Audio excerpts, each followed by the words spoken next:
Bonsoir à tous. Ils s'expatrient pour devenir propriétaires et augmenter leur pouvoir d'achat à l'âge de la retraite.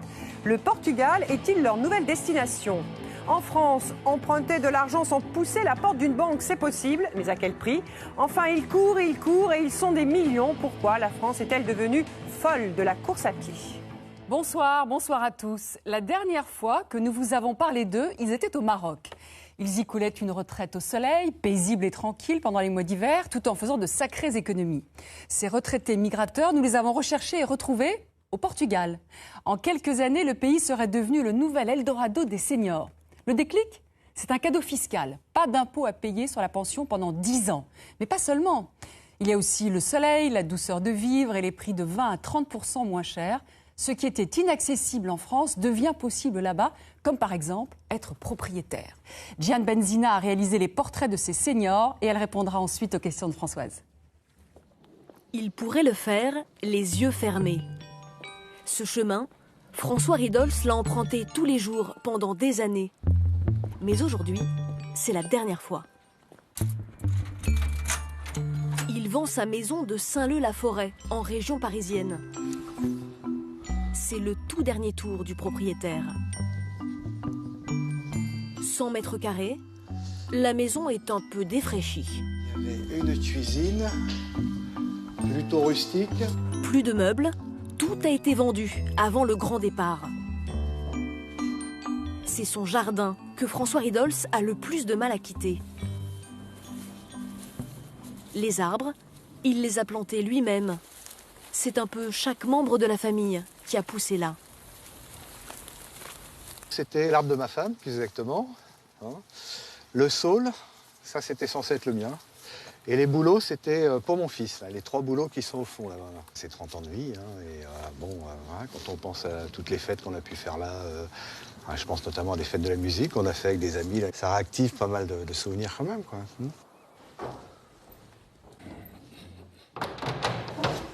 Les amis, ils habitent la maison d'à côté. Bien, ça tire à sa fin là. Ouais. Ils sont tous un peu émus. François Ridolf ne change pas seulement de rue. Sa femme et lui quittent le pays, définitivement, pour passer leur retraite à l'étranger. Une envie de changer d'horizon qui les a tous surpris. Non, j'ai failli. Ça me fait toujours un petit pincement. Ah bah oui. Ça fait un pincement au cœur. De toute façon, j'ai un petit peu les larmes aussi, à l'intérieur. Bon. Dernier tour de clé. Le courrier, lui, est déjà réexpédié. Au Portugal. En Algarve, dans le sud du pays, à Lagos. Une petite ville de bord de mer, aux ruelles colorées où il fait bon flâner. C'est à quelques kilomètres de là, dans ce quartier résidentiel, que François Ridolf a posé ses valises. Dans cette villa imposante, chaque matin, sa nouvelle vie de retraité commence au bord de la piscine. Voilà, c'est déjà un peu mieux. Ça relaxe, quoi. Pour moi, c'est relaxant. C'est vraiment cool. Pas penser, Avec l'argent de la vente de leur maison de France, 375 000 €, François et sa femme Joëlle ont doublé leur surface. C'est Joëlle qui nous fait la visite. Donc voilà la maison telle qu'on l'a découverte. Voici le hall d'entrée. 200 mètres carrés. De ce côté, Avec un grand salon. dans une grande salle de 30 mètres carrés. Mais aussi 2 salles de bain et 5 chambres. 2 mois à peine qu'ils ont emménagé, ils sont encore un peu désorientés. Il nous arrive encore de dire où tu es, parce que on n'entend pas. Déjà, il n'y a pas beaucoup de bruit extérieur, on ne fait pas de bruit, et on ne sait pas où est l'autre. C'est toujours très drôle de dire mais où tu es, parce qu'on se perd. À 58 et 61 ans, Joël et François voulaient passer leur retraite au soleil. Ici, ils brillent 300 jours par an. Tu sais que je te sers le café ce matin, il fait encore une belle journée. On est très bien dans ce pays et vraiment c'est un pays agréable. Et les gens sont agréables aussi. Et puis bon, je pense qu'une maison comme ça en France, on n'aurait pas eu les moyens, je pense, de l'acquérir. C'est pas Sur la Côte d'Azur, par exemple, c'est pas du tout les mêmes prix. Comme eux, ils sont de plus en plus nombreux, ces retraités français, à choisir le Portugal pour passer leurs vieux jours. L'année dernière, ils étaient déjà plus de 5000 et la tendance ne faiblit pas. Comment expliquer ce phénomène? Que trouvent-ils ici de si séduisant, ces retraités en quête d'une nouvelle vie, sous le soleil portugais?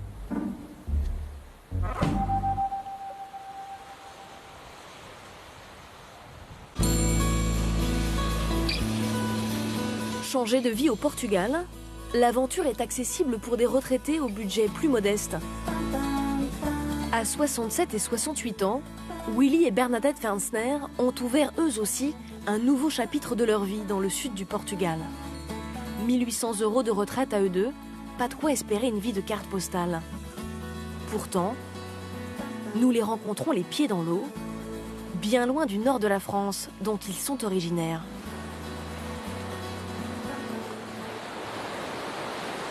Il était temps de changer. On commençait vraiment à s'encrouter.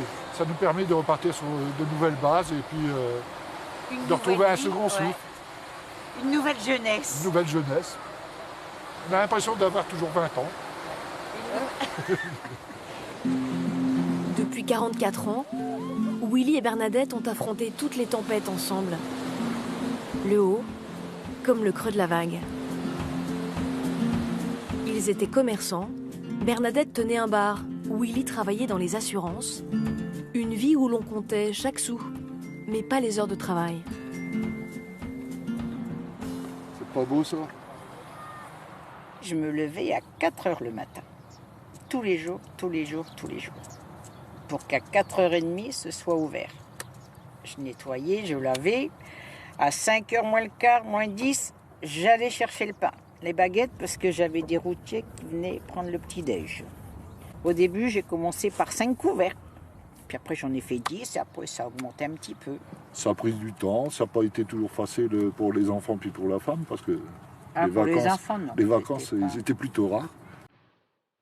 Pour eux, il n'y a qu'au Portugal qu'ils pouvaient s'offrir une vie plus douce, prendre un nouveau départ, sans se couper de leurs proches. Willy et Bernadette ont emménagé il y a 6 mois dans un appartement de location à Lagos. Avant de partir, Willy a acheté son premier ordinateur. Depuis leur arrivée ici, ils sont en contact tous les jours avec leurs 2 enfants qui vivent à Clermont-Ferrand. Par écran interposé, ils retrouvent leur fils Anthony et sa famille. Bonjour mon garçon. Qui est beau? Dis bonjour à papy. Bonjour. Bonjour. Bonjour mon garçon. Vous avez beau temps? Ah ouais, aujourd'hui, oui. impeccable. Ah, il fait chaud. Pour les fêtes de fin d'année, ils ont recomposé une famille numérique. On a fait réveillon de Noël comme ça. Ah ouais? Ah ouais? Et on a eu plus beau des réveillons. On était Margaret, Anthony, Lucas et les 2 chiens. Ouais. Et bien on a fait réveillon. On a ouvert chacun notre bouteille. Et puis on a trinqué. On a trinqué, à chaque par fois l'inter- on connaît. Allez! En France, ils habitaient près de Nice. Il leur fallait 7 heures pour rejoindre leur fils à Clermont-Ferrand. Au Portugal, tout est devenu plus facile. Aujourd'hui, tout en habitant au Portugal, on prend l'avion à Faro, on arrête à Lyon et on gagne 2 heures de temps. Donc, je veux dire, les moyens de communication actuels font que, avec des tarifs attrayants, ça devient moins cher de partir du Portugal à Clermont que de prendre la voiture de Nice à Clermont. Une distance qui n'en est pas une et dont personne ne souffre. C'est même leur fils qui les a encouragés au départ. La mère, elle a l'air plus cool, elle a l'air plus joyeuse. Non, je suis content pour eux. Là. Ah ouais. Merci mon garçon. Allez. Bisous. Ah, c'est bien. Bye bye. Willy et Bernadette ont bien des raisons d'être plus détendus. D'abord parce qu'ils ont trouvé ici plus de confort au quotidien. Et ça commence par le porte-monnaie. Au moment de remplir le caddie de la semaine. L'enseigne est la même que celle qu'ils fréquentaient en France. Mais ici au Portugal, les retraités français ont 20 à 30% de pouvoir d'achat supplémentaire. 5 litres, 5 litres d'eau, 42 cents. Ah, c'est pas cher, hein? Au rayon fruits et légumes, c'est sans commune mesure. 65 centimes d'euros le kilo d'orange, plus de 2 fois moins cher qu'en France. Par rapport à la France? Ah ouais, il n'y a pas photo. Il n'y a pas photo. Là. Regardez les abricots, 2,49. Mais je les ai jamais eus à ce prix-là, même en été. En France, certains fruits trop chers pour eux n'étaient jamais au menu. On l'achetait pas, hein. On le regardait, puis on passait. Ouais. Mais non. Mais là, ici, on peut se le permettre. Willy qui mangeait aucun fruit avant, maintenant tous les jours. Ananas, melon, j'ai fait des grosses salades de fruits. L'enseigne a senti le filon de cette nouvelle clientèle. Certains produits français, encore introuvables il y a quelques mois, ont fait leur apparition dans les rayons. Comme le bon vieux cassoulet. J'aime bien celle-là. Ouais, ça j'ai eu déjà. Il est bon celui-là. Ouais. Ça fait 6 mois que j'ai pas mangé un cassoulet. Alors moi, un bon cassoulet avec une frite, parce que je suis natif du nord de la France, c'est un régal. Une fois à la caisse, la différence de prix est nette. 98 €. Pour le même volume de courses, c'était 150 € en France. Donc ça faisait 600 € rien que pour l'alimentation par mois. Alors que là, il y en a Là, on arrive à 400. Ça change la vie, ça, non? Oui, ça change la vie. Ça nous permet d'être un peu plus détendus. Adios. Avec une telle économie sur l'alimentation, ils peuvent envisager de petits plaisirs, sans se brouiller avec leur porte-monnaie. Chaque mois, Bernadette se rend chez le coiffeur à 5 minutes de chez elle. Ici, elle est accueillie comme une habituée. Bernadette, ça va? Ça va. Brushing est coupé. Brushing est coupé, oui. Parfait. En France, elle n'y allait pas si souvent. Prendre du temps pour elle, c'est une découverte. Ah là, elle masse, ça fait du bien, ça. On s'endormirait presque. 23 € la coupe et le brushing, 2 fois moins cher que son coiffeur français. Désormais, Bernadette compte parmi les clientes aisées. Il y a beaucoup de Portugais ici qui ne peuvent pas se permettre. Alors, nous, quand même, on est privilégiés. Et ça fait un bien terrible, quand même. Quand on peut se dire on le fait sans compter, ça fait du bien. Ouais. Mais il y a un rêve que Bernadette n'imaginait pas voir se concrétiser un jour. Le projet d'une vie, inaccessible pour beaucoup de ménages français. Devenir propriétaire. Leur château en Espagne, c'est bien au Portugal qu'ils le bâtissent. Ce jour-là, ils reçoivent les clés de l'appartement qu'ils ont acheté à Lagos. C'est la première fois que Bernadette le voit. Oh, c'est beau.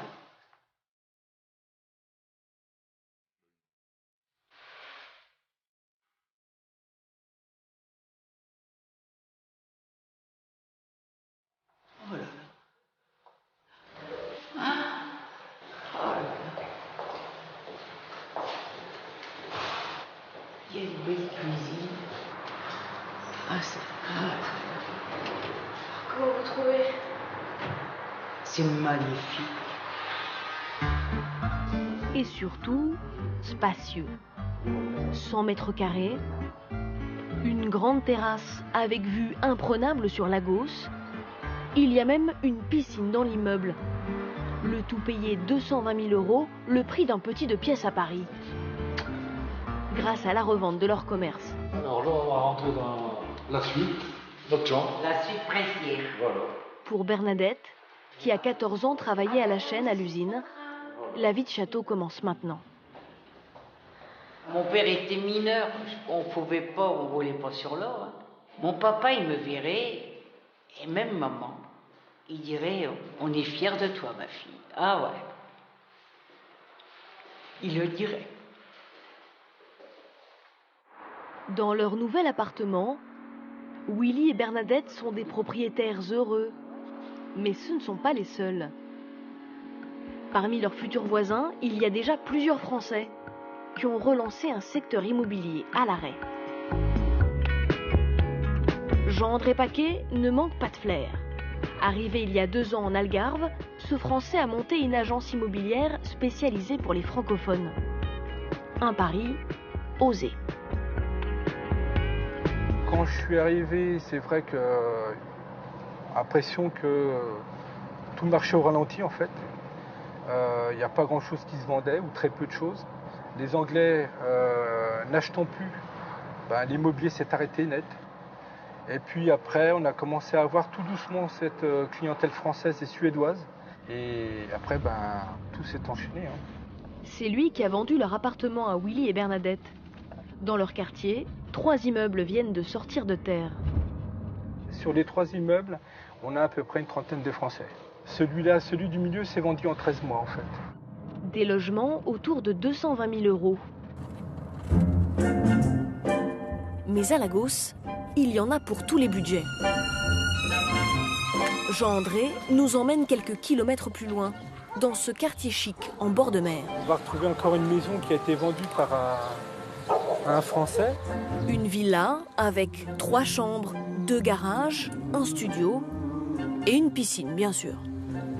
Là, on est sur un budget de 790 000 euros, le prix d'un bel appartement sur la Côte d'Azur. Cette vague de retraités français, Jean-André est aux avant-postes pour l'observer. Dans son agence, aux couleurs tricolores, il n'a même plus besoin de les démarcher. Ils sont une dizaine chaque semaine à pousser la porte, 2 fois plus qu'à ses débuts. Un succès dont il est en partie responsable, car à sa demande, les promoteurs se sont adaptés à cette nouvelle clientèle. Je vous en prie. Donc on va traverser, on va passer en face. Comme chaque jour, l'agent immobilier enchaîne les visites d'appartements. C'est un appartement traversant. Ah oui, d'accord. Elle est en train de nous ouvrir. Ce couple de retraités, Marco et Dominique Legret, prévoit de s'installer ici prochainement. Là, vous avez donc, il leur fait visiter ce 4 pièces avec 3 chambres. Il a visé juste, semble-t-il. 3 chambres, c'est ce que vous 3 vouliez. chambres, c'est bien. Oui, moi j'ai un coup de cœur pour celui-ci par rapport à ça, au fait qu'on puisse avoir à recevoir facilement. Et voilà, on a une impression de grandeur d'appartement qui me convient bien, oui. C'est le hall. D'accord. S'il peut leur montrer des biens qui correspondent exactement à leur goût, cela ne doit rien au hasard. Depuis à peu près 2 ans, il y a des promoteurs qui se remettent à construire. Et là, forcément, ils prennent en considération cette demande des Français, qui est en fait de faire plutôt des 3 et 4 pièces, c'est-à-dire 2 chambres et 3 chambres. Des Français qui se sentent ici comme à la maison. La tendance est récente, mais comment l'expliquer? Y a-t-il d'autres raisons que la douceur de vivre? Jusque-là, le Maroc arrivait en tête des destinations préférées des retraités. Aujourd'hui boudé, il lui préfère le Portugal. Sur la marina de Lagos, nous retrouvons Joël et François Ridols, le couple de retraités qui a tout juste vendu sa maison de banlieue parisienne.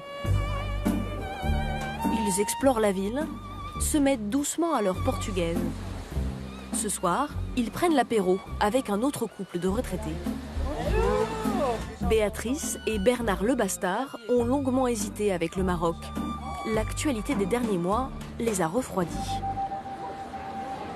On a préféré être en Europe parce que vous voyez, vous avez eu la Tunisie, le printemps arabe, vous avez eu l'Égypte, vous avez eu la Libye, c'est tous des pays musulmans.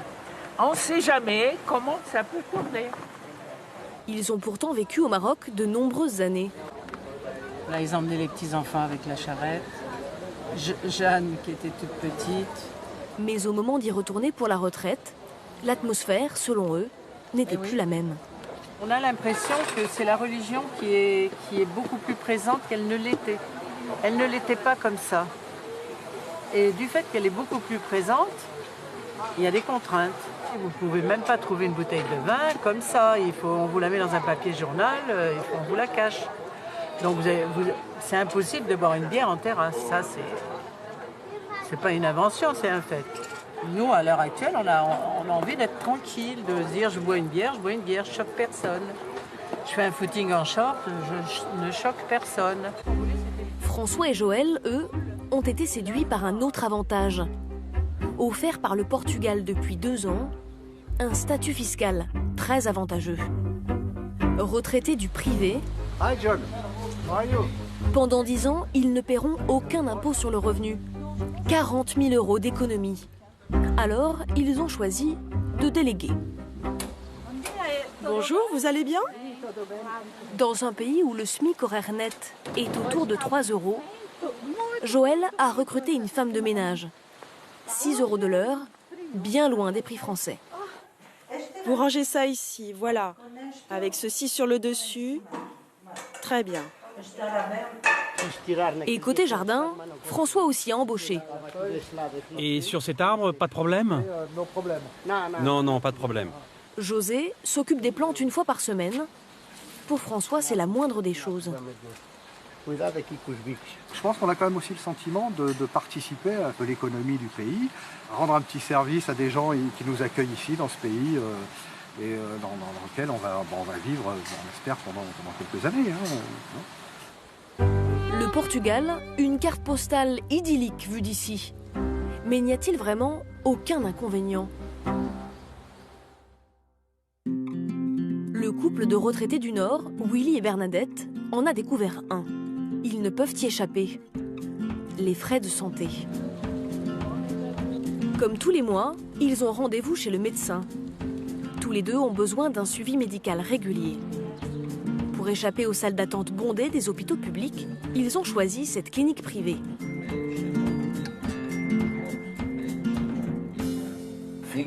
Le foie? Comment dit-on en français? Foie, il va pas. Non, pas bon. Pas bon? Pas bon. C'est bon. C'est bon. C'est bon, c'est bon. Mis à part quelques tâtonnements linguistiques, la prise en charge est la même qu'en France. Tous mes médicaments, vraiment, que je suis obligée de prendre, je les ai tous eus. Et ça me va. Non, j'ai pas de problème. Et avec le docteur, j'ai pas de problème non plus. Nous avons tout un ensemble de médecins spécialistes dans différents domaines, avec lesquels nous travaillons régulièrement depuis des années. Et si besoin, il n'y a aucune difficulté à faire appel à eux. Tout va bien. Docteur, obrigado. Mais le privé, ça coûte cher. 40 € la consultation chez un généraliste. Pour être remboursés, avec une bonne mutuelle, ils en ont pour 400 € par mois. C'est presque un quart de leur budget. Si on va à l'hôpital, on risque de retomber malheureusement sur un jeune qui débute ou un apprenti. Et on préfère sécuriser puis avoir des gens compétents, ce qui est un choix. Donc le choix se paye. On ne peut pas gagner sur tous les plans, mais nous on a privilégié cette solution. Passer sa retraite l'esprit tranquille. Ce désir n'a pas échappé à certains investisseurs. Pour répondre à cette demande, ils imaginent de nouvelles offres dédiées aux retraités. Dans la région de Lisbonne, un cadre paradisiaque. Entre un village de pêcheurs et une réserve naturelle, ce terrain vague en bord de mer. Propriété de Pascal Gonçalves. Ce promoteur immobilier portugais a tout de suite vu le potentiel des lieux. Qu'est-ce qu'on a ici aussi? Le calme. Et ça, c'est quelque chose qui est très valorisé par les retraités. Vous voyez autour de nous, ça gazouille. Sur ce terrain, il construira bientôt des appartements de luxe, avec piscine, vue sur la mer et en prime, des services à la carte. Un projet à 25 millions d'euros qu'il a adapté à ce marché des retraités. Au départ, quand nous avons acheté ce terrain, nous avions pensé en faire un hôtel et des appartements touristiques. Et en réalité, on s'est rendu compte que de plus en plus d'étrangers qui cherchent à établir leur résidence au Portugal, notamment pour leur retraite, on pourrait en fait transformer ça dans une résidence privée, les pieds dans l'eau, avec des services. C'est tout le confort de vivre dans une résidence sans les soucis. Les services, il reste encore à définir. C'est l'objet de sa réunion d'aujourd'hui avec ses collaborateurs.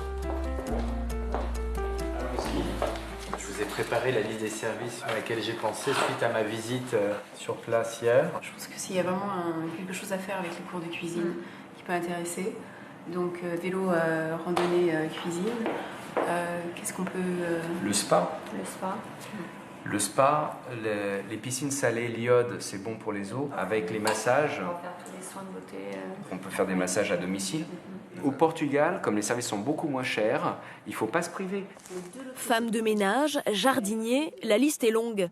Mais attention, pas de médecin sur place. Trop estampillé, maison de retraite. Le cabinet médical est situé juste à côté dans le village. La difficulté, attirer les retraités sans l'afficher ouvertement. Ils souhaitent effectivement avoir des services à la carte, encore mieux, mais pas forcément dans une résidence qui leur est entièrement dédiée. Parce que il y a une phrase qui m'a été dite par quelqu'un au Salon des Seniors qui me disait « Vivre entre vieux, on vieillit plus vite ». C'est pas senior, mais c'est senior friendly, je dirais. Se proclamer ami des seniors, cela suffira-t-il à attirer la clientèle? Sur ce marché, Pascal Gonçalves n'est pas le seul. Depuis 4 ans à Paris, se tient le salon de l'immobilier portugais. Et ils sont très nombreux à s'être lancés sur le secteur. Il y a bien sûr Pascal Gonçalves, qui joue la carte du cliché avec Miss Portugal. Très bien, très bien. Il espère donner envie de s'expatrier. Mais il y a aussi une centaine d'entreprises. Avocats, agents immobiliers, fiscalistes, consultants. Avec la même cible, le retraité. Pour lui vendre la sérénité, nous découvrons que tous proposent des packs d'installation. En clair, un forfait pour s'occuper de toutes les démarches administratives. Combien facture-t-il cette expatriation clé en main? Les prix ne sont pas affichés. En caméra cachée, nous nous faisons passer pour des clients potentiels. Premier constat, il n'y a pas 2 packs identiques. Là, vous avez déjà une assistance, je vous dis sur tout ce qui est inscription,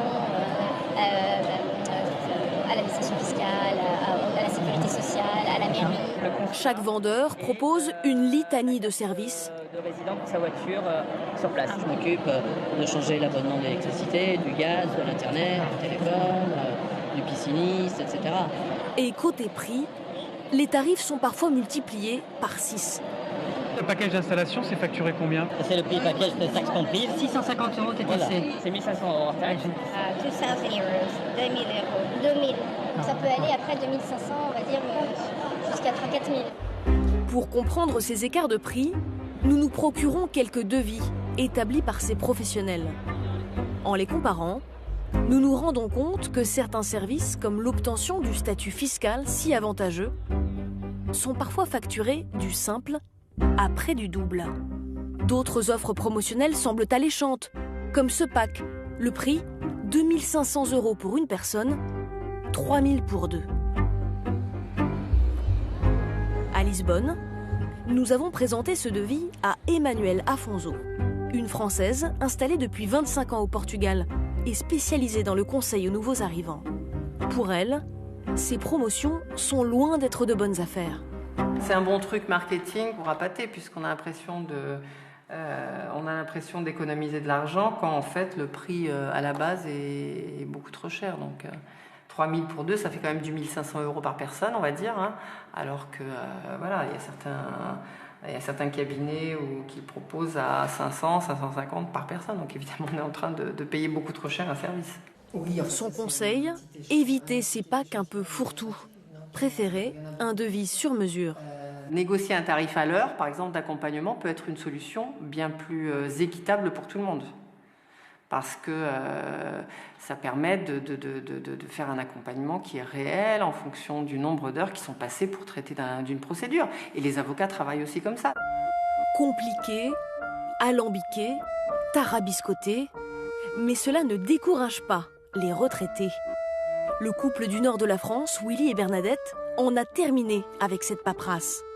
Ils ont hâte de s'intégrer et tentent de se faire des amis portugais grâce à un sport bien français. Au club de pétanque de Lagos, c'est l'heure de briser la glace autour du cochonnet.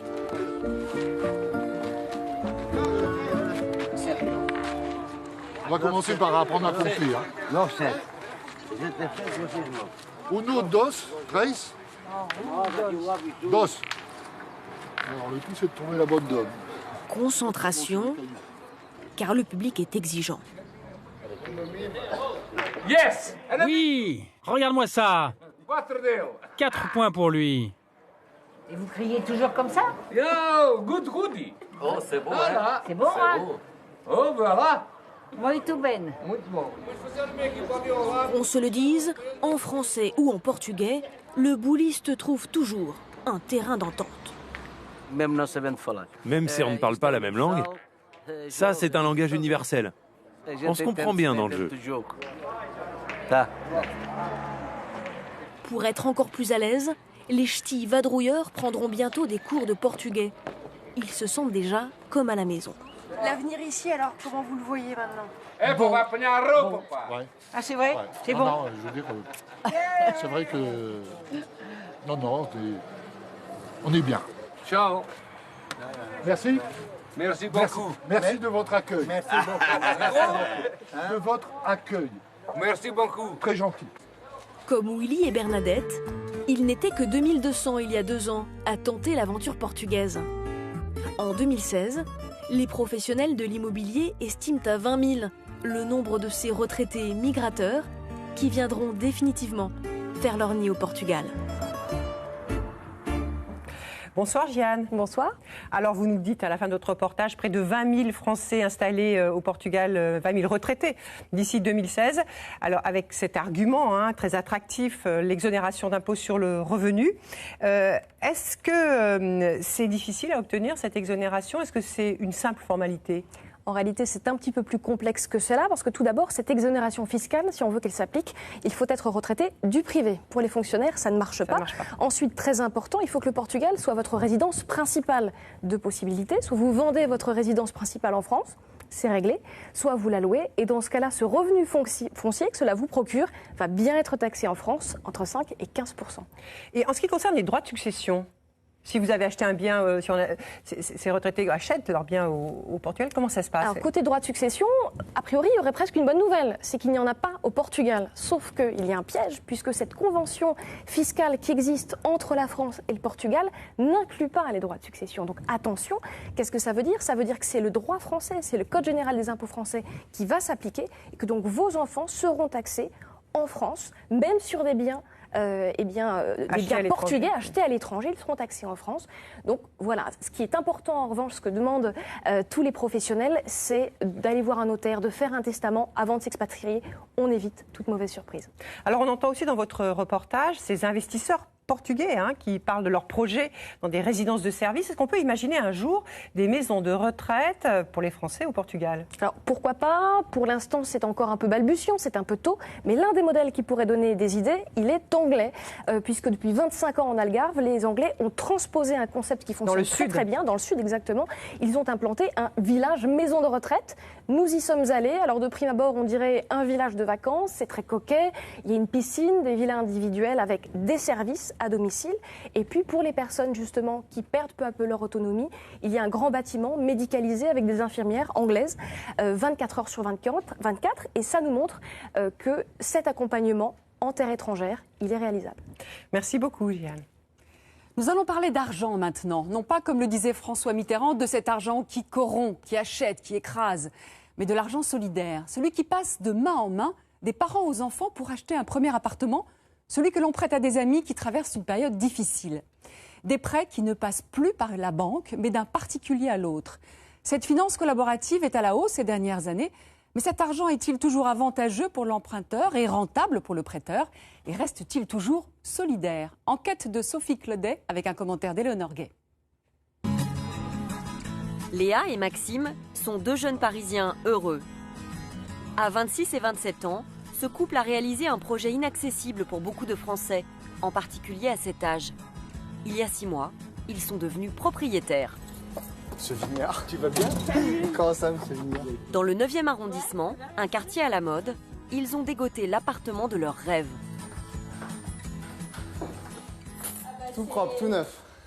Tout juste refait. Ah, tout juste aménagé, donc ça sent encore la peinture. Là, c'est, on va dire, la pièce à vivre avec la cuisine et le salon. Et donc là, vous venez dans le coin nuit. Donc là, c'est la chambre. Là, on a une partie dressing. Et ensuite, on arrive sur la salle de bain. En tout, 40 mètres carrés qu'ils continuent encore d'aménager. Pas mal, là. Ok. Allez, go. Ce soir, Maxime et Léa ont décidé de fêter leur acquisition en recevant une douzaine d'amis. Avec les travaux, les frais de notaire, cet appartement leur a coûté 317 000 €. Une somme qu'ils n'ont pas pu réunir seuls. Leurs familles leur ont donné un gros coup de pouce. J'en ai parlé à ma mère, elle nous a soutenus dans ce projet et j'ai essayé un peu de voir qui pouvait m'aider dans ma famille et il y a plein de personnes qui ont été OK pour nous soutenir là-dedans. Donc j'ai eu de l'argent de ma grand-mère, de ma tante et de mes parents. Pareil, de la part de mes grands-parents pour moi. Et donc Léa a apporté 30 000 et moi 60 000. En tout, ils ont reçu de leurs parents 90 000 €, soit presque 30% de la somme totale.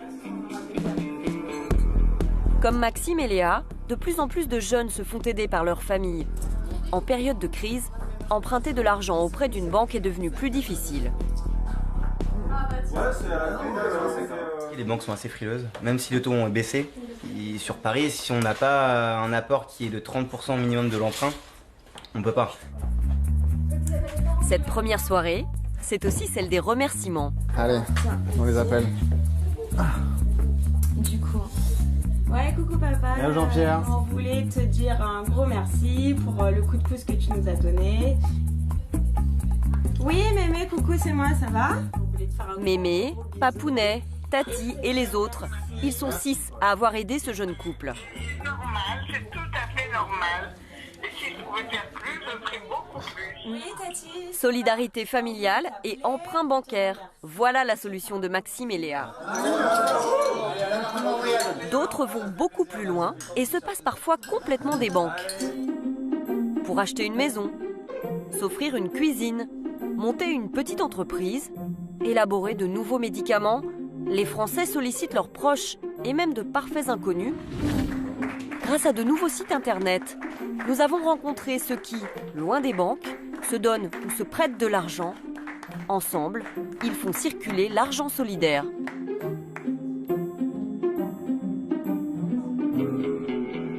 À une époque où il n'est plus tabou d'échanger son appartement, sa voiture, l'argent est peut-être en train de suivre la même voie. Aujourd'hui, il se prête bien au-delà de la famille ou des amis. Camille en a fait l'expérience grâce à un site internet, Prêt d'Union. Elle avait besoin de 5 000 € pour refaire sa cuisine. Elle s'est rendue sur ce site qui permet aux particuliers de se prêter de l'argent entre eux. Camille a 28 ans. Elle est institutrice en maternelle. Un métier qu'elle aime, un salaire qui l'oblige à surveiller ses dépenses. Il y a 6 mois, pourtant, elle a craqué. Elle vit dans un petit appartement du centre de Paris. Elle rêvait de lui donner un coup de neuf. Grâce à l'argent solidaire, elle s'est offert une cuisine équipée. Je suis hyper contente. J'ai fait installer un nouveau plan de travail, des nouvelles plaques. J'ai fait installer un frigo encastré. Il y a aussi un nouveau lave-linge, des super tiroirs qui glissent comme il faut. Camille a emprunté la somme sur Internet. Le principe du site est simple. D'un côté, des emprunteurs comme elle. De l'autre, des particuliers qui placent leur épargne. C'est rapide, j'ai pu faire ça à minuit sur mon canapé. Enfin voilà. Je suis directement allée sur le site. Donc là, c'est simple, je vais emprunter. Et on fait une simulation. Donc on détermine notre projet. Moi, en l'occurrence, c'était des travaux. Et moi, j'avais besoin de 5 000 €. Pour quelqu'un comme moi qui ne suis pas fan de papier, enfin là, c'était super, quoi. Enfin, il n'y avait pas de complications. Voilà, j'ai demandé fin août, j'ai eu l'argent tout début septembre. Et donc, vous remboursez combien par mois ? Moi, je rembourse 115 € par mois. 115 € sur 4 ans. Taux d'intérêt 5%. Coût total du crédit 532 €. Des conditions équivalentes à celles de certains crédits à la consommation classique. Mais Camille ne voulait pas passer par une banque. Question de philosophie. Depuis la crise de 2008, les banques n'ont plus la cote auprès de ces jeunes actifs. C'est vrai qu'une défiance vis-à-vis des banques par rapport à tout ce qu'on a vu, la crise financière, le fait que les banques jouent avec notre argent. Moi, je sais que j'hésite beaucoup à aller faire un crédit ou à emprunter de l'argent pour ces raisons-là. Je pense que ce genre de plateforme sur Internet, j'espère que ce sera le futur, quoi. Moi, le côté entre particuliers où ça profite à l'autre plutôt que de profiter aux banques, moi, je trouve ça cool. Moi, je suis contente qu'il y ait un mec à l'autre bout qui gagne des intérêts grâce à moi et voilà, qui ait des intérêts honnêtes. Comment fonctionne cette plateforme Internet ? Exactement. De l'autre côté de l'écran, à Paris, nous rencontrons Charles Egli. Il est le responsable du site. En 2014, la start-up a prêté 80 millions d'euros et donné un coup de main à 9000 particuliers. Une demande de prêt de 5 000 € sur 5 ans, c'est ça?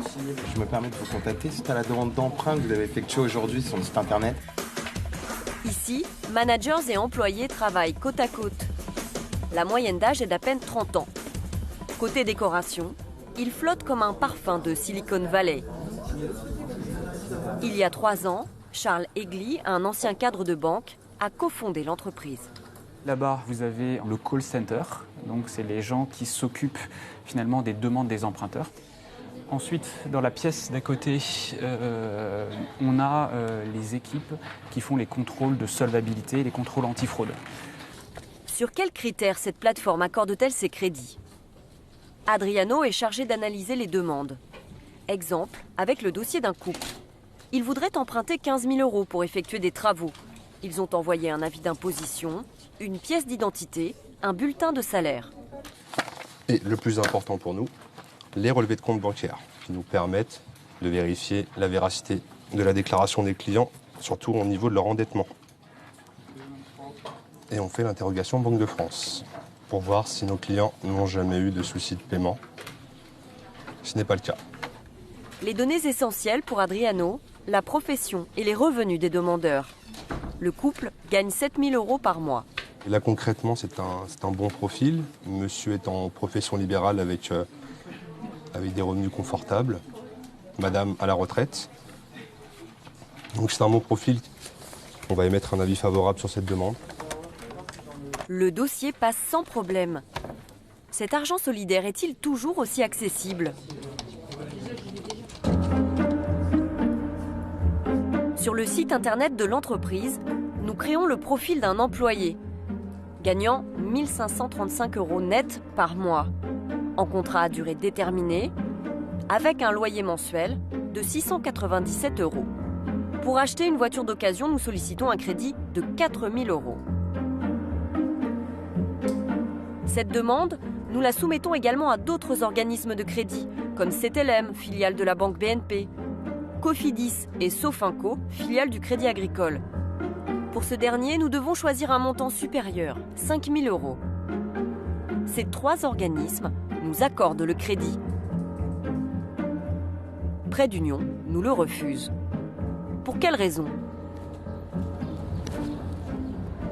Nous retournons voir l'entreprise. Très simplement, c'est le fait que vous soyez en contrat CDD. À aujourd'hui, nous ne finançons pas encore les contrats en CDD, uniquement les contrats CDI ou alors les artisans commerçants. Il y a très peu de Français aujourd'hui qui ont un CDI, en tout cas c'est de plus en plus rare. Vous fermez quand même les portes à pas mal de monde. Alors bien évidemment, au début on se ferme les portes à pas mal de monde parce qu'on est encore jeune. Par exemple, au début on ne finançait que jusqu'à 19 500 €. D'accord. On a ouvert à 40 000 €. Avant on ne finançait que sur 3, 5 et 4 ans. Maintenant on finance également 2 et 6 ans. Donc progressivement on s'ouvre, mais il faut d'abord apprendre et se perfectionner. Vous faites un peu comme une banque en plus stricte. Alors on fait comme une banque en plus stricte sur les contrôles antifraude et de solvabilité. Prêt d'Union rejette 70% des demandes qui lui sont faites. Emprunter sur le site n'est donc pas si aisé. Et devenir prêteur, est-ce facile? Les rendements promis sont élevés, parmi les plus hauts du marché. Tout le monde peut-il en profiter? Aujourd'hui, un peu plus de 2000 particuliers placent leur argent chez Prêt d'Union. Thibaut Breton de la Baronnière est l'un d'entre eux. Il a investi 50 000 € sur le site internet. À 28 ans, Thibaut a déjà un CV bien fourni. J'ai été diplômé d'HEC, j'ai travaillé pour une banque comme analyste financier en gestion de fortune où je conseillais des patrimoines privés importants. Ensuite, j'ai travaillé pour une famille belge très fortunée qui vit à Paris. Avant de devenir prêteur, Thibaut a dû prouver qu'il remplissait au moins 2 des conditions suivantes. Avoir travaillé dans le secteur bancaire, détenir des actions en bourse ou posséder un patrimoine de plus de 500 000 €. Sur la plateforme, ne prête pas qui veut. Thibaut gère ses placements chez lui, depuis son bureau. Ce qui le séduit, c'est d'abord de savoir à quoi sert son argent. Vacances, voitures, travaux. Sur le site, c'est indiqué. C'est assez plaisant de savoir qu'on finance l'économie réelle et des gens finalement comme nous pour financer leur cuisine, acheter une nouvelle voiture. Depuis décembre 2013, les 50 000 € qu'il a investis lui ont rapporté 6,1% d'intérêt. Il est impossible sur le marché financier actuel de trouver un tel rendement ailleurs. Compte tenu des investissements que j'ai faits, j'ai gagné un peu plus de 3 500 €. L'argent solidaire semble être une bonne affaire pour les prêteurs. Mais au-delà de la rentabilité, il sert aussi à mener des aventures hors du commun. Pour développer un médicament qui pourrait sauver des vies, ces chercheurs en biologie ont besoin de 500 000 €. Un projet risqué que les banques, souvent, n'osent pas financer. C'est auprès du grand public que les scientifiques sont allés trouver l'argent. Nous sommes à l'hôpital Bichat, au nord de Paris. 1600 personnes sont admises ici chaque année, victimes d'un accident vasculaire cérébral, un AVC, qui peut être fatal ou entraîner de lourdes séquelles. Depuis près de 10 ans, le docteur Martine Gendreau-Pérus et son équipe travaillent sur le sujet. Leur dernière découverte pourrait bien être la bonne. Dans son laboratoire, elle a mis au point une molécule. Elle agirait directement sur le caillot sanguin, cause de l'AVC. Donc le caillot, il est fait à partir d'éléments du sang. Donc vous voyez ces éléments du sang ici, donc les plaquettes. Et là, on les a fait s'agréger entre elles et former un caillot. Le produit que je développe se propose d'empêcher ce caillot de continuer à grossir et d'avoir un AVC de plus en plus important, et surtout d'empêcher qu'il se reproduise. Pour élaborer ce médicament, elle a besoin de lancer une première série de tests. Il coûte 500 000 €. Trop cher pour l'INSERM, c'est-à-dire l'État, qui finançait le projet. Ces scientifiques décident alors de créer une société privée dont ils sont actionnaires. L'État, qui détient le brevet de la molécule, leur en cède la licence. Puis les chercheurs ouvrent le capital de la société et sollicitent le grand public. Sur Internet, des sites sont spécialisés dans ce type de financement. Ils s'appellent WeSeed, Uniland, FinSquare ou Anaxago. Il y a 3 mois, sur l'un d'entre eux, les chercheurs ont conçu cette page et lancé un appel. Aujourd'hui, nous avons besoin de votre appui pour une première levée de fonds de 500 000 €. Notre produit est une opportunité formidable pour le traitement de l'AVC. Rejoignez-nous. 3 mois plus tard, nous retrouvons l'homme de la vidéo. Il s'appelle Antoine Revaux. C'est lui qui a eu l'idée de chercher de l'argent solidaire. Il se rend dans les bureaux du site internet pour les dernières heures de la levée de fonds. Bonjour. Les premiers chiffres sont encourageants, mais il ne s'agit que de promesses. Bon, c'est la dernière ligne droite. L'opération est ouverte à tous, à condition d'en avoir les moyens. Mise minimum, 2 000 €. Parmi les investisseurs, Christophe Turpot, un homme d'affaires. Lui apporte 50 000 €, 10% du total. Il espère récupérer bien plus. C'est pas du bénévolat. Bien évidemment, je cherche à obtenir une rémunération de mon investissement. Ceci dit, on peut allier cet aspect strictement financier avec un aspect éthique. À la différence du prêt entre particuliers, ici, celui qui investit peut tout perdre. Pour Antoine Revaux, dans quelques secondes, c'est la fin du suspense.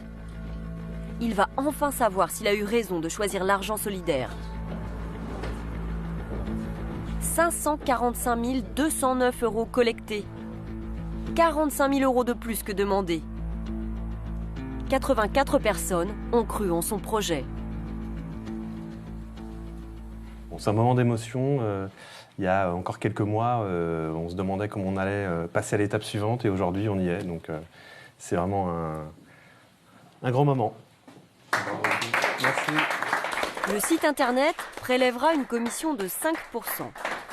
Si le médicament est commercialisé un jour, l'INSERM et tous les actionnaires de la société, chercheurs comme particuliers, seront gagnants.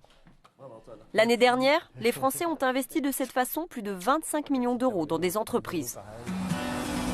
Quand il circule directement entre particuliers, l'argent doit être manié avec précaution.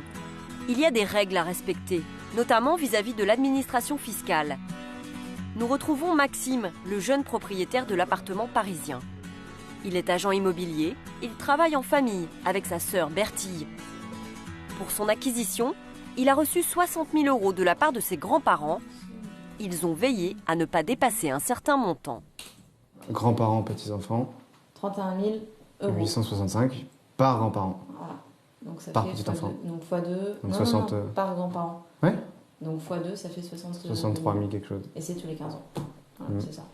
Au-delà de 31 865 € par enfant, les grands-parents auraient dû payer des impôts. Dans cette famille, une égalité parfaite entre les petits-enfants a été respectée pour éviter toute jalousie. Pour nous, tout le monde a été à la même enseigne au niveau des petits-enfants. Hein. Que les petits-enfants aient 30 ou 1 an, c'est la même chose. Cette donation a eu lieu devant notaire. Une précaution importante. Car l'argent solidaire peut être source de conflits si l'on n'y prend pas garde. Cela arrive parfois entre particuliers. Marc a souhaité rester anonyme. À 48 ans, très lié à un couple d'amis, il affirme leur avoir prêté 115 000 €, une somme qu'il tente encore de récupérer. Il y a 4 ans, il rencontre un couple avec lequel il sympathise. Ils deviennent inséparables. Il passe quasiment tous ses week-ends, ses vacances avec ses amis. Je me dis, mais comment j'ai pu être aussi naïf, me laisser aveugler comme ça? Un jour, il lui demande de les dépanner de 15 000 €. Marc accepte. Un échéancier est établi, mais sans l'aide d'un avocat ni d'un notaire. J'avais prêté 15 000 € avec des mensualités de 300 € sans intérêt. Donc là, on a fait ce document-là, signé des deux parties, avec la première échéance, la dernière échéance. Sur ce prêt, le couple n'aurait remboursé que 2 mensualités. Il l'aurait à nouveau sollicité, pour monter une petite entreprise cette fois. À court d'argent, Marc contracte des crédits à la consommation, 8 en tout, pour 97 000 €. Je n'ai fait aucune reconnaissance de dette sur les prêts à la consommation.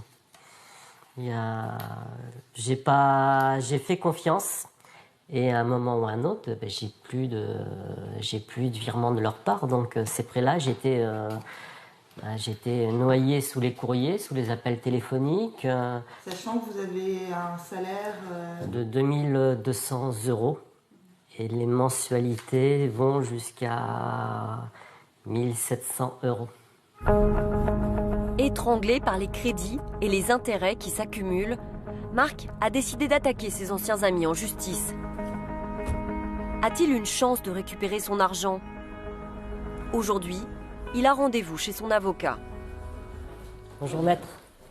Le dossier s'annonce difficile, car il n'a établi aucun document pour le versement de 97 000 €. Démontrer à travers les différentes pièces, il y a de fortes présomptions que votre adversaire s'emparera de l'absence d'écrit pour essayer de démontrer qu'il ne s'agit pas d'un prêt, mais qu'il s'agit d'une série de dons.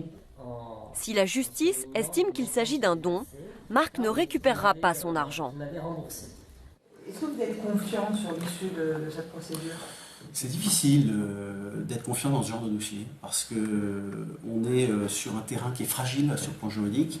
On est typiquement sur un dossier qui entremêle du droit, des émotions, des relations affectives.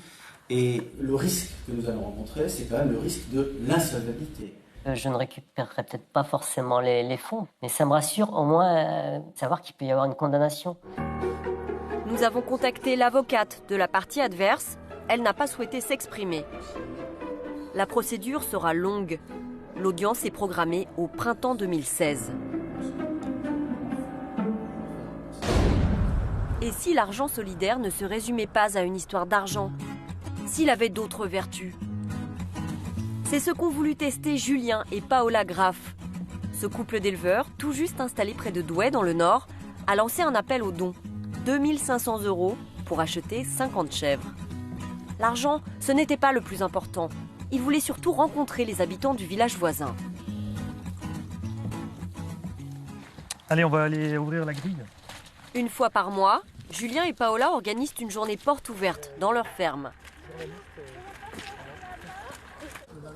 Ici, les propriétaires des chèvres, ce ne sont pas les agriculteurs, mais les visiteurs. Comment s'appelle-t-elle? Jaël. C'est nous qui l'avons choisie, ma fille et moi. Oui. Ça fait bizarre, on les avait vues toutes petites, elles étaient vraiment minuscules. On a hâte d'avoir du fromage aussi. Les propriétaires des chèvres habitent pour la plupart la commune. En tout, ils sont une quarantaine. C'est la plus belle. Certains réservent déjà pour l'an prochain. On s'y est pris un peu tard. On a raté parce qu'il y avait une liste d'attente assez grande. Donc peut-être qu'on financera le prochain lot. Dès le départ, Julien et Paola ont eu l'idée de faire appel à l'argent solidaire. Ce jeune couple s'est installé ici en novembre 2013 pour un changement de vie radical. Alors, je suis passé d'un travail de chef de projet en bureau d'études en environnement à paysan. C'est sûr que ça n'a rien à voir. Les réunions le lundi matin, c'est ici. Les travaux de l'exploitation ne sont pas encore terminés. La bergerie, la future fromagerie, ils les ont financés en partie grâce à un emprunt bancaire, des subventions. Pour le troupeau de chèvres, ils voulaient une opération de parrainage ouverte à tous. Tiens, on va regarder un petit peu... Où est-ce qu'on en est? Ouais. Un projet lancé sur Internet en décembre 2013. Vous devenez biquette actionnaire, c'était un peu le slogan, où on proposait donc de prendre part au capital vivant du projet en devenant parrain, marraine d'une chevrette. Le public pouvait donner 50 €, le prix de la chèvre, ou bien prêter 50 € et se faire rembourser de façon étonnante. On avait expliqué qu'en contrepartie, ils avaient droit à 50 € de fromage. Et puis, ce qu'ils avaient également comme possibilité, c'était donc de choisir le nom de leur chèvre avec un nom en J. Donc, on a eu voilà, juteuse, jus d'orange, Jolie mademoiselle, jolie mademoiselle, jobard. En 2 jours, le couple reçoit de quoi acheter 48 chèvres et 2 boucs. Le plus important n'est pas là. Dès le départ, c'était pour aller vers les gens, leur proposer ça, les faire venir. On n'était pas du village, et puis n'étant pas du monde paysan, il faut aussi s'intégrer dans ce monde rural, et puis aussi parmi les autres agriculteurs, etc. Alors la petite, bah, ça pousse, hein, vous l'avez pas eu depuis longtemps. Leur idée a fonctionné. Le jeune couple s'est intégré dans ce coin de campagne. À ceux qui ont participé, l'éleveur prend le temps d'envoyer des nouvelles des chèvres. On a appris que les biquettes, elles avaient envoyé des cartes postales à tous leurs parrains. On a reçu une carte postale de jackpot. Oh, qu'elle est belle, jackpot. Oh, qu'elle est belle. On va la mettre dans ta chambre. Oui. Pour les parrains, l'argent versé n'était pas l'essentiel non plus. On a dit, bah non, nous on veut vraiment t'aider, on veut vraiment participer, même si c'est tout à fait symbolique, hein, la participation. Et donc on s'est dit 50 € finalement pour nous, c'est beaucoup, mais en même temps c'est rien. Et puis à l'échelle d'un tel projet, 50 fois X, ça peut beaucoup le soutenir dans ces premiers mois où il y aura quelques difficultés forcément. Pour ce jeune couple d'éleveurs, l'argent récolté n'aura pas servi qu'à donner un coup de pouce, mais surtout à rapprocher des personnes autour d'un projet. Apporter un supplément d'âme. Voilà peut-être l'autre grande vertu de l'argent solidaire.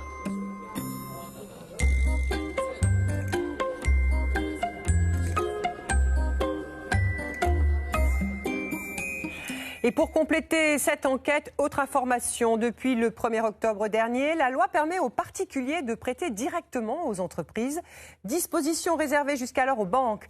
Des prêts via des plateformes Internet et moyennant rémunération entre 4 et 10% d'intérêt. Des taux relativement élevés, car il y a un risque, celui que l'entreprise fasse faillite. Ces prêts ne peuvent donc pas excéder la somme de 1 000 € par entreprise.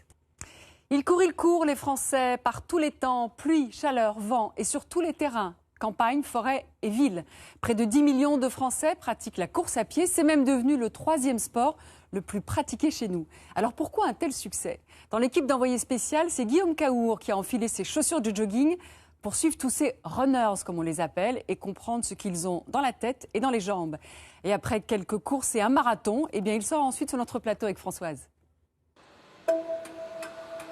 Posté face à un immeuble de bureaux parisien, nous allons observer un curieux phénomène. Il se produit un peu partout en France à l'heure du déjeuner. Il est midi pile. C'est bon les filles? On est prêtes? Allez, c'est parti. 5 femmes s'échappent de leur travail. Vêtues de tenues de sport aux couleurs fluo, elles s'élancent sur le bitume. 2 fois par semaine, pas de réunion, pas de cantine, pas de restaurant, elles courent. Tu vas où dans le sud? Il y aura beaucoup plus de monde. Dans le parc. Oh, c'est joli là-bas. Courir entre collègues. Au début, Catherine a un peu hésité. La première fois de me dire aller courir avec mes collègues, ça m'a fait un peu bizarre. Sortir de la salle de sport avec la tenue de sport le midi et aller courir, je me suis dit on va nous regarder. Enfin, ça... C'est vrai qu'il y a 10 ans, on n'y aurait pas pensé parce qu'on se serait dit les collègues vont nous regarder comme des bêtes curieuses. Oui. Tu viens pas manger avec nous, tu vas quoi, courir? Désormais, dans ce parc, elle croise des salariés des entreprises voisines. Le footing du dimanche était ringard, le running du midi est branché. Allez à la douche les filles. En arrivant dans ce bureau il y a 1 an, Je suis prête. Catherine a eu le déclic de la course à pied grâce à ce vestiaire et à ses douches. Si j'avais pas les douches ici, enfin, au sein de l'entreprise, je pense que je ferais pas de sport. Parmi les nouveaux adeptes de la course, il y a beaucoup de femmes comme Catherine.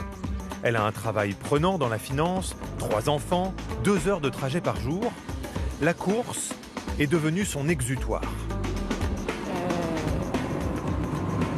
La course à pied, ça représente un moment de détente, un moment de courir, mais pas courir pour mettre les enfants à l'école, pour aller travailler. C'est le moment où moi j'ai envie de courir et pas où je suis obligée de courir. C'est vraiment la différence. C'est moi qui prends le temps de le faire. Je dirais pas que c'est une drogue, mais j'ai besoin de ce moment pour aller me défouler.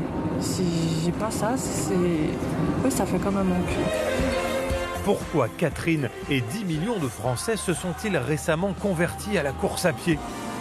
Pourquoi ce sport est-il si addictif?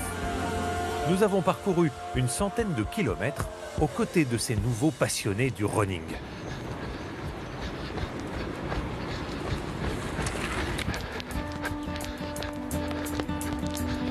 Trois fois par semaine, Johan vient se ressourcer en bord de Loire, près d'Orléans. À 30 ans, ce sport l'a aidé à surmonter une épreuve de la vie. En fait, c'est déception amoureuse, donc fin d'une liaison, forcément on a besoin un petit peu de sortir, faire le point un petit peu, de relativiser les choses et on passe plus vite à autre chose après comme ça. La course à pied va être un petit peu curatif en fait, ouais. On se sent bien, on se ressent un peu sur soi-même, donc forcément on se dit allez, c'est un peu dur quand on court, mais après ça ira mieux après, donc ça fait un petit peu un parallèle avec ce qui peut se passer dans la vie, quoi. Aujourd'hui, Johan se sent mieux dans ses baskets. Jeune créateur d'entreprise, en courant, il se forge un mental d'acier. Désormais, ce qui le fait vibrer, c'est le défi. D'abord des petites courses, et maintenant cet objectif qu'il n'aurait jamais envisagé il y a quelques mois. C'est que du coup, je vais faire mon premier marathon. La première fois, je ferai 42 km 195. J'ai jamais fait cette distance-là, ni couru autant. Donc, un nouveau défi que je me lance pour prendre du plaisir avec la course. En 18 mois, la course à pied a investi la moitié de son placard. Au début, ce n'était qu'un sport facile, pas d'horaire ni de terrain à réserver, et économique. Hop. Et voilà, une première paire de chaussures en fait. 70 € pour débuter. Mais finalement, sa nouvelle passion commence à lui coûter cher. On doit avoir 40 € le maillot, 40 € les cuissardes. On a pour 160 € la montre avec le cardio-fréquence-mètre qui est déjà sous le maillot. Les boosters, c'est 30-35 € la paire, plus des chaussettes, plus les chaussures. Chaussettes donc 5 €, les chaussures qui sont à 120 €. 600 € d'équipement en quelques mois. Sa dernière dépense, 40 €, c'est pour le marathon. Cette panoplie de produits énergétiques. Du coup, on en prendra donc à 5 km, à 10, à 15, à 20, à 25, à 30, à 35 km, donc un petit coup de fouet. Et juste avant de finir, donc un raid tonique pour la dernière ligne droite pour pouvoir booster un peu plus. De quoi tenir 42 km 195. Le marathon, c'est le Graal pour tout coureur. Alors, comme on révise le bac, Johan se prépare très studieusement. Le départ de Royan sur le front de mer, ensuite on rejoint la commune de Vaux-sur-Mer, Saint-Palais-sur-Mer. Durant 10 semaines, il a suivi à la lettre ce plan d'entraînement. Et pour faire le plein d'énergie... C'est ce que vous faites là ? Je vais peser l'impression de pâte que je dois prendre. Depuis 15 jours, il s'astreint à un menu de sportif de haut niveau. Il vous faut quelle dose ? 100 grammes de pâte. Donc il y a quoi alors dans vos menus de fête? Dans le menu de fête, on va avoir donc le petit déjeuner, on va avoir 70 grammes de flocons d'avoine à chaque fois, avec un laitier sucré, une portion de fruits, donc soit un kiwi pamplemousse, un étage avec. Très rigoureux, Johan. Un marathon, il le sait, est traumatisant pour le corps. C'est un grand saut vers un petit inconnu. Après, on ne sait jamais ce qui peut se passer. Se trouve au 10e, je me tords la cheville, on n'est pas à l'abri d'une blessure ou quelque chose. Dans moins de 48 heures, nous le retrouverons à Royan, sur la ligne de départ. Pour rassasier Johan et les millions de nouveaux coureurs français, il existe 68 marathons sur l'Hexagone. Il y a aussi 7000 autres courses de toutes distances, en ville, à la campagne, en montagne, en bord de mer. De nouvelles épreuves apparaissent tous les ans. À Royan, c'est justement le premier marathon. La veille du départ, il faut une bonne dose de motivation pour préparer la course. Mais là, il n'a pas pu. Il n'est pas tombé une goutte de flotte depuis 3 semaines. On a 2 jours. Ah. Pour le platin, tu as une quinzaine de panneaux à installer. Le chef d'orchestre, c'est Jean-Pierre Dumont, retraité de l'industrie et coureur passionné. D'accord, mais le Tivoli, il reste là. Il n'a que quelques heures pour monter le village de départ. 1200 participants sont attendus. Ça, c'est le pain de mie, d'accord. Jean-Pierre a dû trouver de quoi les ravitailler tous les 5 km. Et tout ça, vous l'avez acheté ? Non, ça, ce sont des ravitaillements qui ont été offerts par un sponsor. Ça, c'est vraiment un phénomène nouveau pour moi, que je n'ai pas connu du tout dans mes 20 années de bénévolat dans le football, où il fallait galérer pour aller chercher de l'argent pour faire vivre l'association. Là, vraiment, non, on a eu un accueil extraordinaire. Comment vous l'expliquez ? Là, on est vraiment dans le sport pour le sport. Voilà. Monsieur, bonjour. Des valeurs simples, positives, dans un monde en crise. À Royan, elles sont partagées par tous les membres de l'organisation. Mais qui sont ces 376 personnes qui s'affairent sous la pluie? Mais vous-même, vous êtes salarié de l'organisation? Ah non, il n'y a pas de salariés, il n'y a que des bénévoles. Hein, de toute façon. Mais pourquoi est-ce que vous faites tout ça? Parce qu'on aime ça, nous on est même, nous-mêmes la plupart, 80% sont des participants à d'autres courses. Et donc de temps en temps, je crois qu'il faut renvoyer un petit peu l'ascenseur. Le succès du running repose notamment sur ces passionnés qui se font courir les uns les autres à travers la France. Dans quelques heures, ce sera l'aboutissement de 6 mois de travail. Le lendemain matin, Johan est dans les starting blocks. Ouais! Vous pouvez vous applaudir, car vous le méritez! Allez! Ça réchauffe! Pas de pluie, un peu de vent, climat idéal pour courir. Et Jean-Pierre est sur son petit nuage. Toi, j'aurais mon vrai temps. Ouais, ça me prend les tripes là. Mais bon, c'est bien, hein, il faut de temps en temps. Hein. Ouais, je suis ému. Ouais. Du président Jean-Pierre Dumont. Absolument. J'ai pas l'habitude de cacher mes émotions, mais bon. Il a une motivation forte avec son équipe. C'est bien. Ça fait plaisir. Je pense à tout le monde, là, à tous les gens qui ont bossé. Je veux tellement que ça soit réussi. Johan va-t-il prendre du plaisir? Va-t-il boucler la course en 4 heures, sans blessure, comme il l'espère? Au bout de sa perche, sa caméra personnelle pour immortaliser ce qui sera, peut-être, son exploit.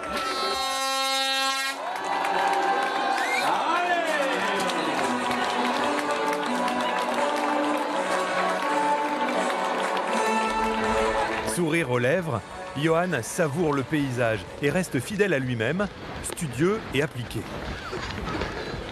Voilà, on y est, on a dit 5, c'est bon là. 3e kilomètre, c'est bon. Il contrôle sans cesse sa vitesse avec sa montre GPS. Et à 5 km précisément, il avale son premier gel énergétique. Ça fait du bien. Johan se délecte des premiers kilomètres. Il bavarde. Vous êtes d'où? De Poitiers. Poitiers, d'accord. Et vous? Orléans. D'accord. Bonne course. Merci. Il plaisante. Bon courage, bonne course. Ce soir, les huîtres, une bonne bière, un coup de pinot, ça sera très bien. On vient aussi là pour faire des rencontres humaines aussi un petit peu, donc pour discuter avec les gens. Et Georges, bonjour monsieur. Vous allez bien? Ça va. Vous nous suivez, hein? Merci. 10e kilomètre. Johan s'attaque à la première côte, réputée coriace. Allez, allez, allez. On s'accroche. Courage. Attention à droite. Merci. Voilà, elle est faite. C'est bon, nous. Pour le moment, rien ne l'effraie. Un pas fatigué. Impeccable. À ce rythme, Johan tiendra-t-il le coup sur les 32 km restants? Nous le retrouverons pour la suite de son marathon. Presque euphorique, son énergie nous surprend. En fait, c'est une particularité de ce sport. La course à pied provoquerait une sensation dont les coureurs ne pourraient plus se passer.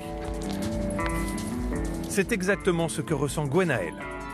Elle s'est mise au running, un peu par hasard, il y a 2 ans. Elle faisait du badminton et voulait gagner en endurance. J'ai commencé à courir un tout petit peu. Au début, j'avais du mal. Je faisais 20-25 minutes et je crachais mes poumons, vraiment. Et puis, ça vient petit à petit, quoi. Et maintenant, vous courez combien de fois par semaine, alors? En moyenne, ça dépend des semaines, mais en moyenne, on va dire que je cours environ 2-3 fois par semaine. Ouais, c'est devenu une sorte d'addiction, là. Un petit besoin vital, ouais. Si je cours pas une semaine, je suis pas bien. Ah oui? Ah oui, vraiment. Gwenaëlle accepte de se prêter à une expérience. Elle va noter sa sensation de bien-être de 1 à 20, avant et après le sport. Aujourd'hui, c'est 13, avant de se mettre à courir.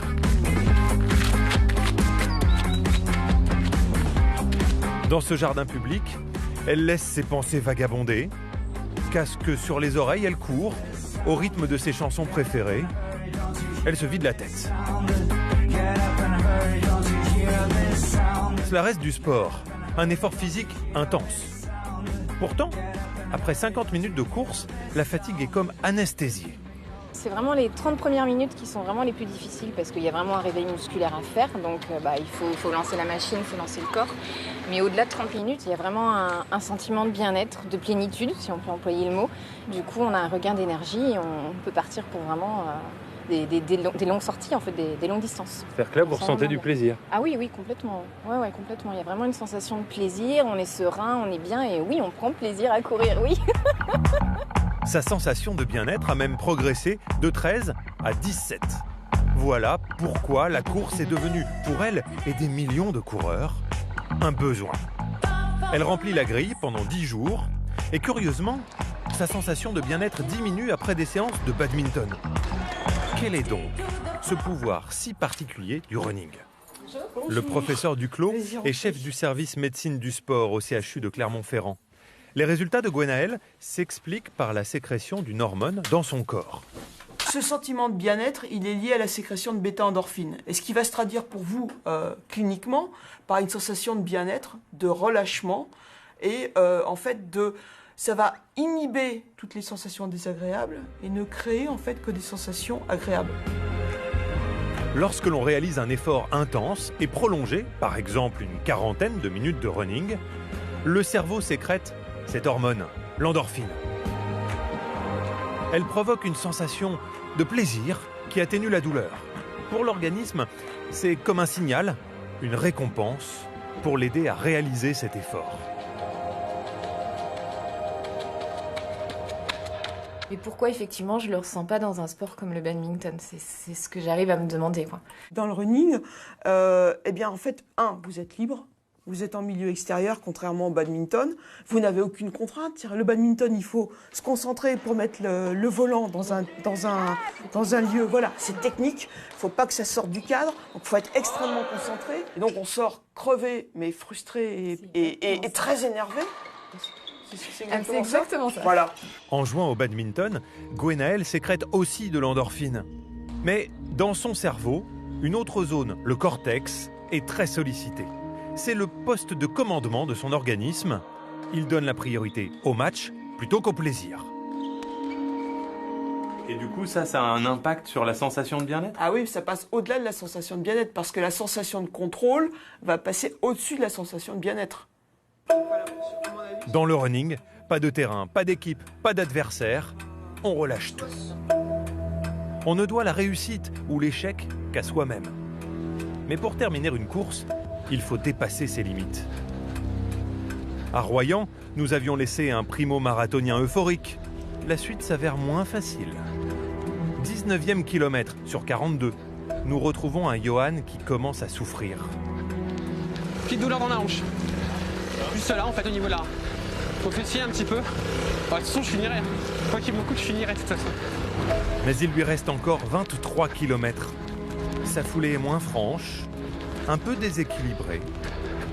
Au fil du parcours, son visage se crispe, laisse apparaître une pointe d'inquiétude. 30e kilomètre, en descente, la douleur se propage. Ah, ça tape sur les jambes là, ça fait mal. Ah. Ça met des à-coups dans toute la jambe, les genoux, la hanche. 32e kilomètre, Johan n'arrive plus à courir. Oh. Cette putain de hanche. C'est très mal. Ça fait 20 ans que je me la traîne là. Il repart, essaye de penser à autre chose. Il se concentre sur son souffle.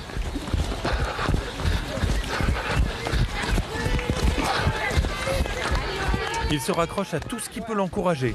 Le public, un orchestre. Plus. Et la vie continue. Résumons. 36 km dans les jambes. La douleur depuis plus d'1 heure. Il pleut des cordes, le vent souffle de face. Mais pourquoi Johan continue-t-il? Le plaisir, on le trouve dans l'accomplissement de la course, dans le dépassement de soi. Là, j'ai jamais couru autant, ni aussi long. Je suis à 3h45. J'ai jamais couru ça, ça fait déjà 1 heure que j'ai battu à plus longue distance, mon plus longtemps. Mais c'est du bonheur, on s'est préparé pendant 10 semaines pour ce moment-là. Johan est maintenant à 1 km d'une victoire sur lui-même, 1 km de l'arrivée.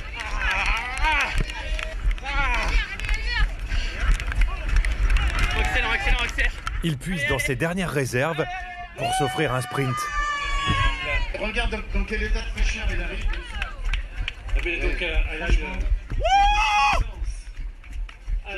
Malgré la douleur, Johan Gérard. Il a quasiment réussi son pari. Premier marathon en 4h18. Chacun sa médaille. Comme le premier qui a terminé en 2h42, Johan repart avec sa médaille. Johan est son propre vainqueur et le héros du jour pour son entourage. Celle qui en pleure. Il savoure ce massage dont il rêvait depuis le 20e kilomètre.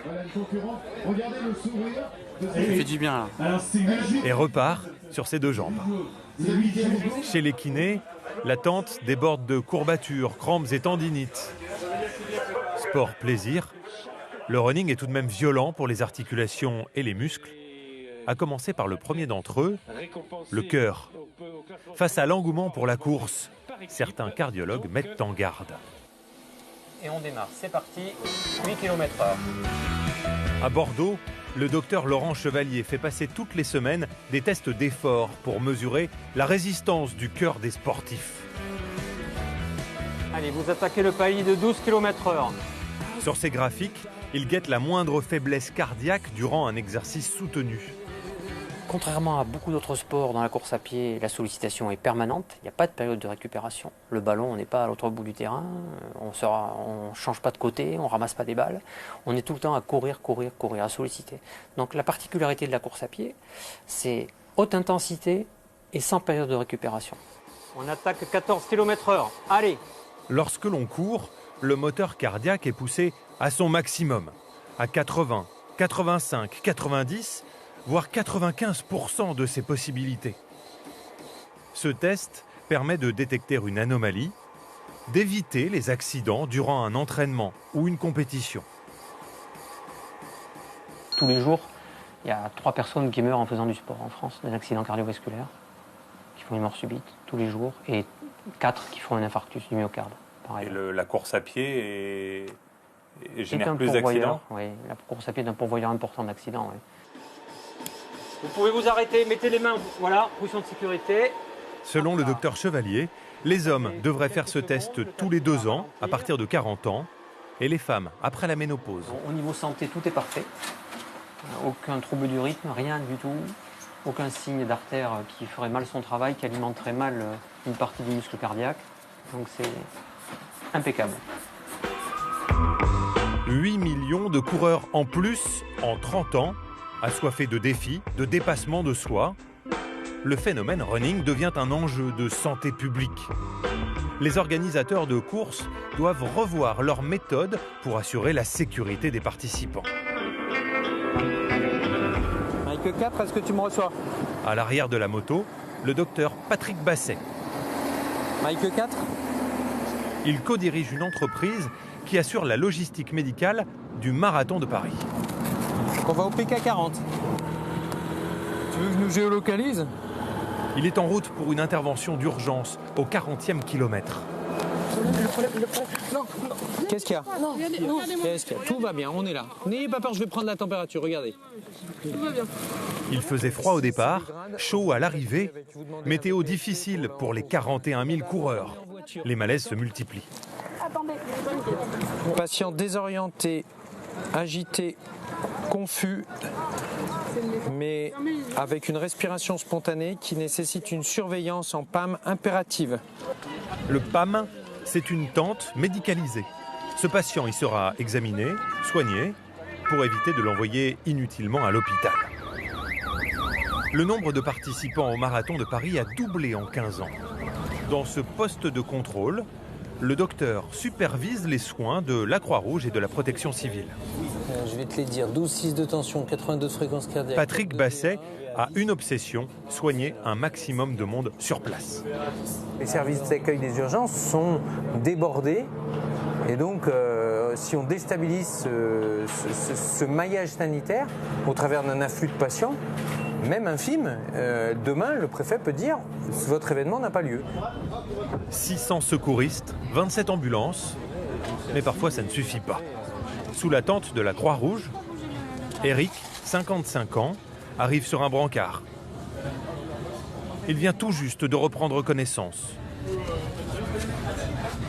J'ai reçu ma médaille, mon t-shirt, je me suis assis, mon épouse m'attendait, était arrivée la première, donc puis, j'ai eu un étourdissement, j'avais chaud, il faisait très chaud, j'ai mangé un morceau d'orange, j'ai pris un verre d'eau, je me suis assis sur un morceau de table parce que j'avais la tête qui tournait, et puis après je me suis souvenu de rien, donc je suis tombé. Ouais, apparemment vous avez fait pas votre cœur, en fait vous respiriez pas, enfin vous avez fait comme une pause respiratoire. Pendant 20 secondes, Eric s'est arrêté de respirer. Bon bah très bien. Écoutez, on va vous faire un électrocardiogramme.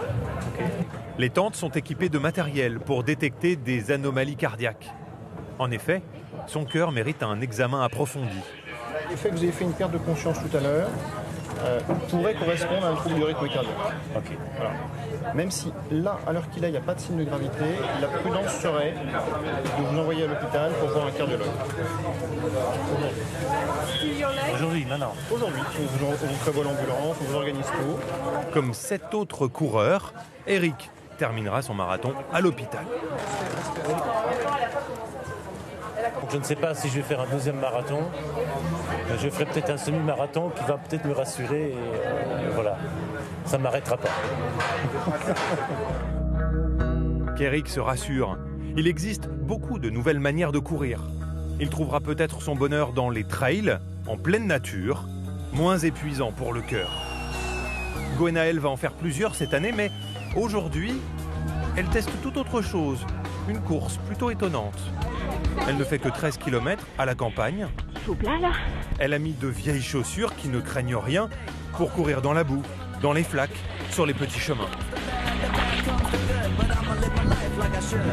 Ça fait 1h20, elle a dit. Elle a dit 1h20 qu'on court. Ouais. Bah moi je commence à avoir la patate. Ce qui met du piment à cette course, ce sont les obstacles pour la ralentir. J'ai pédé quoi. Oh yeah. C'est trop loin comment on fait là. Non je peux pas là. Vas-y Coda. Ouais, elle a pas un petit bras. Comme ça. Allez, couille, c'est bien. Oh putain ouais ça m'a. Merci beaucoup. 22 pièges conçus pour être physiques et amusants. Vous préférez ça ou l'entraînement en course à pied traditionnel? Oh, rien à voir, ça c'est fun. C'est rigolo. Ouais, c'est voilà, le côté fun c'est complémentaire. Mais il y a une épreuve qui va moins la faire rire. Le bac d'eau gelée. La température y est maintenue à 6 degrés. Il faut prendre son courage à 2 mains pour plonger sous ce mur. Allez, on y va. Allez, c'est dans la tête. Sa partenaire est plus téméraire, Gwenaëlle. Et toute sèche, elle a fait le tour. Ces courses n'existaient pas il y a 5 ans. Un peu sales, c'est vrai, mais accessibles et ludiques, elles drainent déjà 200 000 participants cette année. Parmi eux, certains deviendront des mordus de course à pied et garniront un peu plus les courses traditionnelles.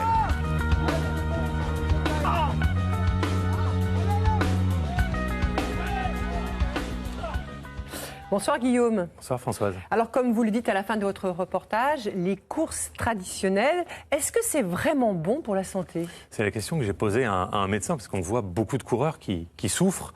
Et alors le docteur en question était un petit peu gêné sur cette question, parce que à haute dose, comme certains le pratiquent, la course à pied, ça peut être très violent et susciter beaucoup de douleurs et des difficultés au niveau des articulations à long terme. Mais quand on regarde d'une manière globale, la course à pied, comme le sport, c'est bon pour la santé, c'est bon pour le cœur, c'est bon, ça permet de contribuer aussi à un meilleur vieillissement, ça réduit le risque de diabète, parfois de cancer. Et donc ce docteur me disait, dans 10 ans, ils vont venir nous voir, ils auront probablement mal partout, il faudra qu'on leur trouve un sport plus doux pour eux. Alors, ceux qui veulent participer ou tout simplement ceux qui veulent courir, peuvent s'inscrire à une multitude de courses, de marathons, de semi-marathons. Vous en dénombrez 7000 chaque année en France. Alors, est-ce que ça répond juste à une demande ? Ça répond à une demande qui est de plus en plus forte, mais il y a aussi des entreprises qui se sont lancées sur ce marché et qui suscitent cette demande en imaginant toujours plus de courses, parfois très longues, plus de 100 km, parfois très courtes, 2-3 km pour les débutants. Ces entreprises, ce sont des industriels de l'événement sportif grand public. Le premier d'entre eux, c'est ASO, Amaury Sport Organisation, qui organise des courses qui n'ont rien à voir avec la course à pied. Par exemple, le Dakar pour les 4x4, le Tour de France pour les vélos. Et depuis quelques années, ils se sont lancés donc dans cette industrie de la course à pied avec, par exemple, le marathon de Marseille, de Lyon, de Reims ou alors de Paris, pour le plus gros, le plus connu d'entre eux, qui drainent des milliers et des milliers de coureurs. Alors évidemment, ils gagnent de l'argent en vendant les dossards, les inscriptions, mais aussi en vendant de l'espace publicitaire, comme sur la caravane du Tour de France. Vous avez des sponsors qui payent des milliers, des dizaines de milliers, voire des centaines de milliers d'euros pour apparaître, parfois distribuer des tracts, des prospectus ou des échantillons. C'est très professionnel. C'est très très professionnel, et justement ça répond à cet engouement et à cette masse de coureurs qui se présentent sur la ligne de départ. Et des petits organisateurs, des amateurs me disaient, dans les années qui viennent, vu le monde qui se pressent sur les lignes de départ, on ne pourra plus gérer, on devra faire appel à ces industriels.